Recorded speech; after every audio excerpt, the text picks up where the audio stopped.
Salut à tous, c'est Thomas et on se retrouve aujourd'hui pour la review de l'épisode 8 d'Eden Zero. L'épisode était vraiment bien et même beau graphiquement. Dans cet épisode, nous avons eu des révélations en première partie et en seconde partie, on a eu plus de l'action. Donc l'histoire de cet épisode commence avec Chiki qui devient le nouveau grand roi démon. Et dans cette première partie, on apprend que l'Eden Zero n'est pas encore à son plein potentiel et que pour avoir une chance de quitter Cosmos Sakura en traversant Dragonfall, qui est un mur de dragon qui sépare les différents univers, enfin Cosmos, il leur faudra réunir les 4 étoiles brillantes et Witch étant l'une d'elles.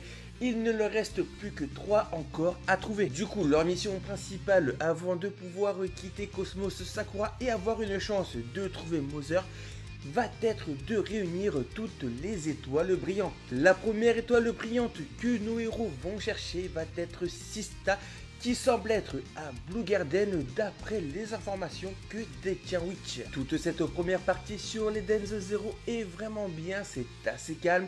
On a même un passage fanservice avec Rebecca et Happy qui se font masser par Witch. Les scènes avec Happy sont assez marrantes, les scènes avec Rebecca sont plutôt sensuelles, voire même olé olé. Même si on a quand même de la censure. Après, je trouve que Rebecca est une fille quand même assez pulpeuse. Ces scènes sont également présentes dans le manga, même s'il y a des cases qui sont différentes. Au même moment, Chiki, Wise et Pino qui sont en train de visiter l'Eden Zero tombent sur une porte géante qui a pour code 3173. Et ça, c'est un gros clin d'œil à un des personnages de Mashima.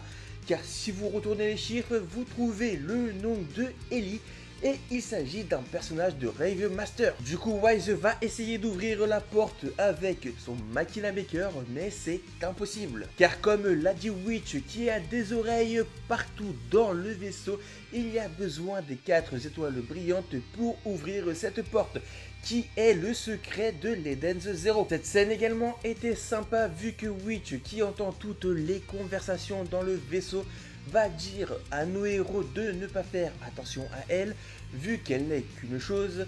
Mais vous connaissez Chiki, il va lui dire tout simplement qu'elle a quand même un cœur. Du coup, Witch va désactiver cette fonction, ce qui nous amène à une petite scène avec Pino qui va demander à Chiki si elle aussi a un cœur. Et Chiki va lui répondre tout simplement, bien évidemment. Toute cette partie de l'épisode correspond aux 3 dernières cases du chapitre 15 et va jusqu'aux 14 premières pages du chapitre 16. La seconde partie de l'épisode va être sur la recherche à Blue Garden du cœur d'Eden qui est Sister, ou du moins avoir quelques infos sur elle. Du coup, nos héros arrivés sur Blue Garden, ils se rendent à la guilde. On revoit Clarisse qui était toujours inquiète pour Rebecca. D'ailleurs, le maître de la guilde a convoqué Rebecca pour je ne sais quelle raison, car on ne nous le montre pas, le suspense reste entier. Aussi, nous revoyons Laviria qui est toujours aussi imbue d'elle-même et toujours aussi insupportable au possible, sachant que Rebecca et Happy se sont absentés pour aller voir le maître de la guilde.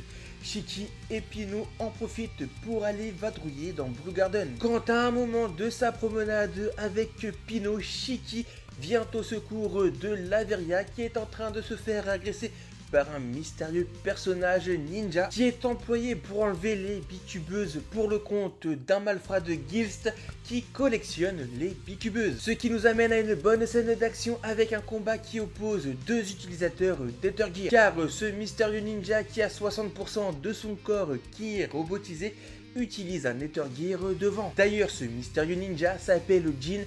Et là où j'en suis actuellement dans le manga, donc dans le tome 14, j'apprécie énormément ce personnage. Jin est interprété par Yuki Chin qui interprète dans les animes les plus récents le personnage de Natsuo Todoroki, le frère de Kyoto dans MHA, et Takemichi dans Tokyo Revenger. En tout cas, je trouve que la voix de Yuki Chin colle assez bien au personnage. Du coup, reparlons du combat qui est vraiment bien animé. On a même un petit peu de scène CGI, même si la CGI dans cet épisode n'était pas vraiment au top.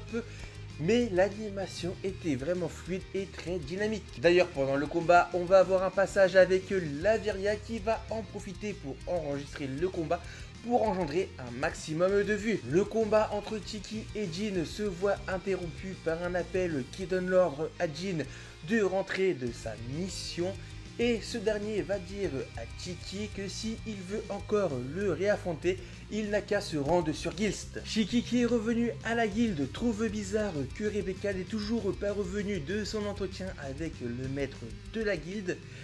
Et c'est là que Happy arrive tout cabossé, ce qui nous fait comprendre que Rebecca aussi s'est fait capturer. Du coup, Tiki comprend qui est derrière tout ça. De ce fait, il va se rendre sur Gilst pour aller sauver Rebecca. Et là, la fin de l'épisode nous tease un nouveau personnage avec cette mystérieuse fille qui entend Tiki dire l'Eden Zero, et l'épisode se termine là-dessus. Après, je ne vous cache pas que je sais très bien qui est cette mystérieuse fille vu que j'en suis au tome 14. Pour ceux qui n'ont pas lu le manga, ne vous inquiétez pas, on va sûrement la voir dans le prochain épisode. En tout cas, j'ai hâte de voir ça. Pour conclure, cet épisode était toujours un régal à regarder, même si c'est vrai que j'ai vraiment mis mon temps pour regarder cet épisode 8.